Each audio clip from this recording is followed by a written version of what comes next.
Did you ever meet Andy Warhol? I did meet Andy Warhol once at Max's Kansas City in New York. Uh, What year? great place. Probably in the 60s.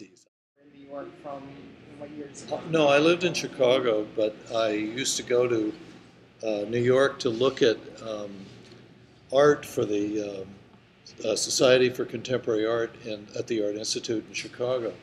And I got to know Ivan Karp and saw Castelli a lot, and The Giants. yeah, and I remember going to Frank, Stella, and Barbara Rose's apartment when they lived together when they were married, and would take out his front teeth so he could stick his cigar in there because he didn't have any.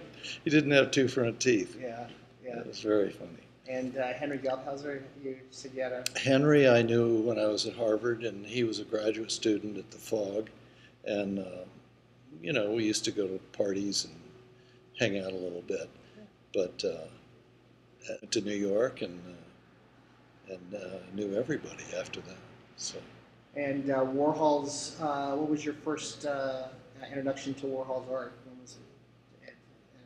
Exhibition? Probably around that time when I would go to New York and I'd see, I can't remember if he was at Castelli, but He was. I remember seeing the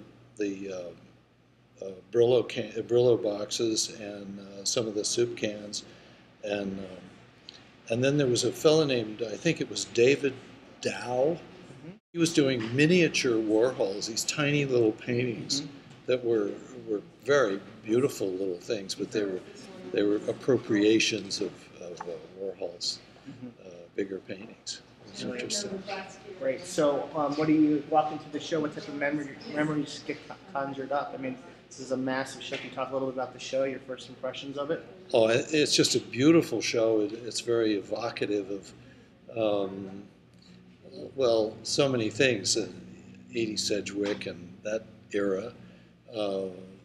I knew her brother quite well.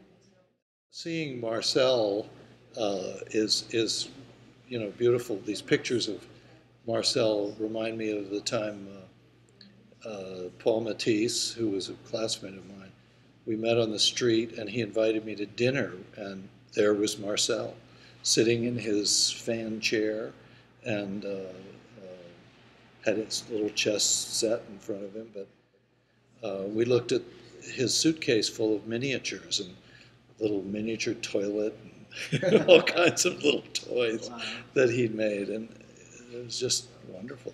Did you recognize, I mean, obviously at a young point in your life right there, did you recognize you were around giants at that point, or was it just something that was going on? Well, I knew Marcel was sure. Definitely. He was already made at that Sure, point. yeah. But Henry, I had no idea Henry would become what he is, and I knew who Andy was, but certainly he wasn't as famous as he is now. Sure. A lot of people have to wait until they die to become famous. Yeah, Probably like me. Great. Well, I really appreciate your time. Thank you very much. Well, Eric, you've got a wonderful gallery here. Thank you. Thanks.